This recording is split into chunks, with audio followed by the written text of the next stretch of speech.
it's Dr. Jeremiah Stevens here. I'm a naturopathic physician who specializes in pediatrics in my practice. I see kids all the time, do well child visits. I do sick child visits when that's necessary as well.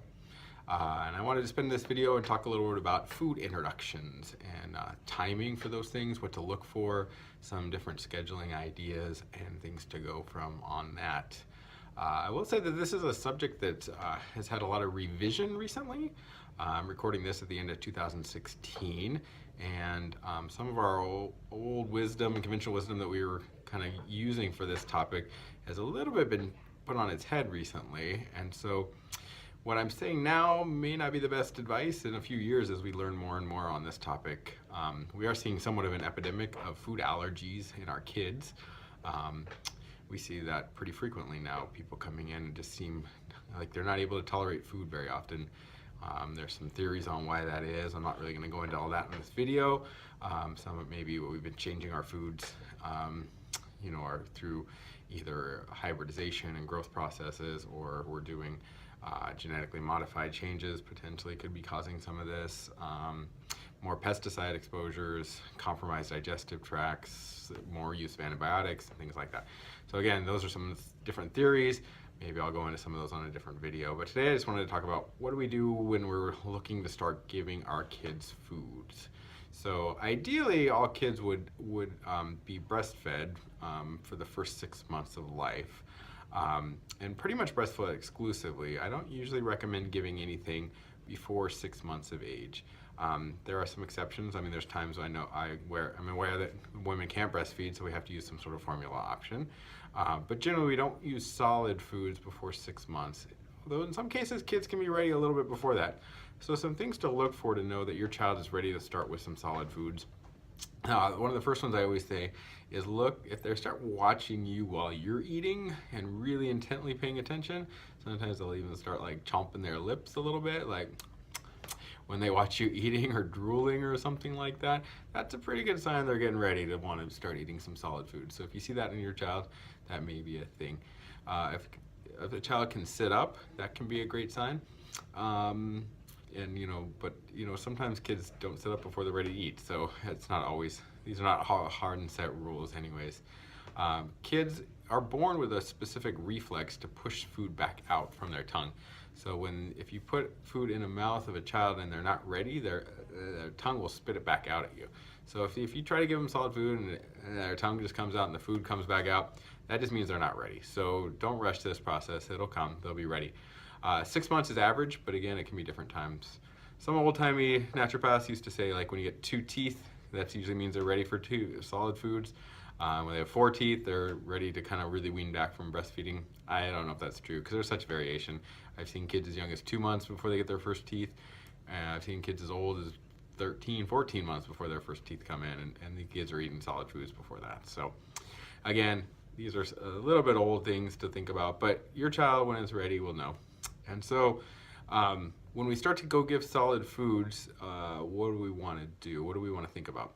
Well, the main thing I think about is that we want to introduce foods slowly. So 1 food at a time, 1 new food, and ideally 1 food every 48 to 72 hours.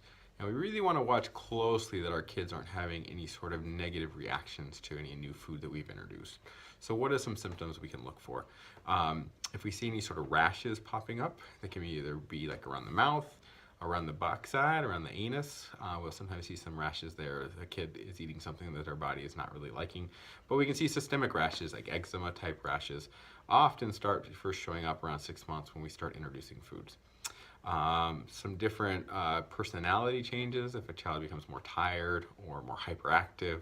If we have real significant digestive changes, we will see that when we first put new foods in, their stool will change. It goes from sort of that breastfeeding, more liquidy, not as smelly, to all of a sudden more solid and much more smelly after we start putting solid food. So initially there will be a change no matter what. But if you introduce a new food and we see some pretty dramatic constipation or diarrhea or something like that, that would be a sign that this food maybe is not the greatest for that person. And this does not necessarily mean a life sentence, again, any of these symptoms, that you're not going to be able to ever have these foods. It just may be the body's not quite ready.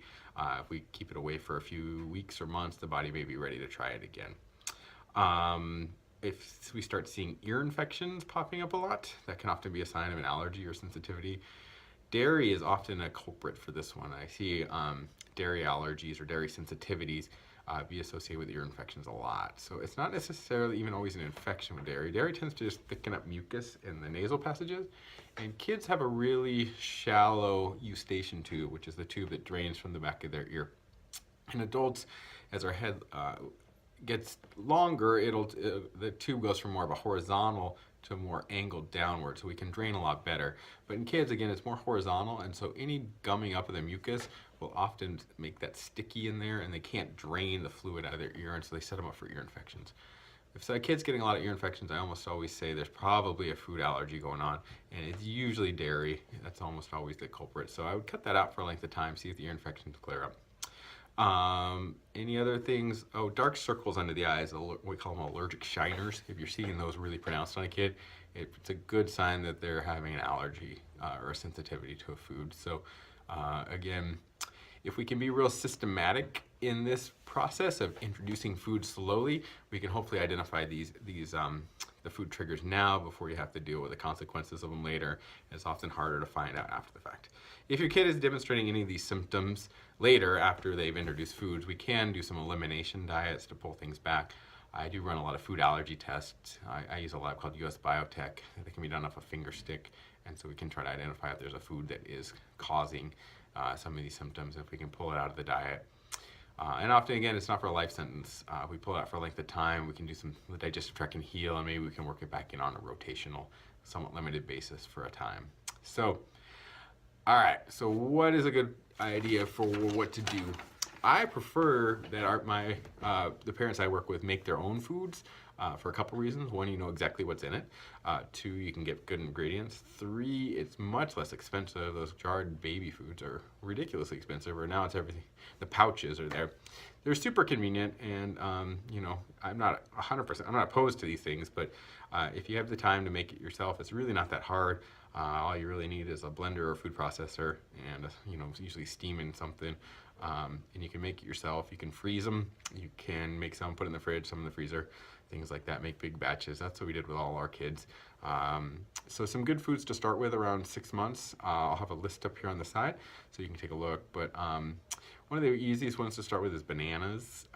You could mash it when it's soft. You can add a little breast milk to it if you're pumping breast milk, or some water to thin it out. Put it in a blender with that. Sweet potatoes is another good one to start with. Steamed carrots. Yams, the fruits, like applesauce. Applesauce is a little tart sometimes. The kids don't like it right away, but they will from there. Beets can be good, and you can mix and match after time once they're starting to tolerate. Some of the other fruits and berries and things like that can start to work in. You really want to get this, anything has seeds, you don't want to get those out. So they have these food mills, which you can hand crank, and it'll keep the seeds out. Otherwise, you can food process and run it through kind of a sieve or something like that. There's different ways to do that. 9 months, usually we can start adding some new foods in, and so start adding some like potatoes, let's see, string beans, a little bit of rice, soups and things like that. Again, just kind of as they go, you can start adding a little more texture. At first, you have to be really smooth on these foods. As we go a little longer, you can add a little more texture. And this is where we get to the little bit of a controversial piece, because before we would always say stay away from foods before a year that had potential allergen load, like peanuts, wheat, dairy, things like that. This big study just came out recently which looked at the rising trend of peanut allergies, and one of the things they found is that kids who were introduced to peanuts before 12 months of age had much less allergies than kids who waited till after 12 months of age. So the old way was, no, stay away from potentially allergenic foods, but we're actually seeing that's probably more problematic. So I've changed my recommendations, and that is to just try a whole lot of different foods, even if there's potential allergy issues.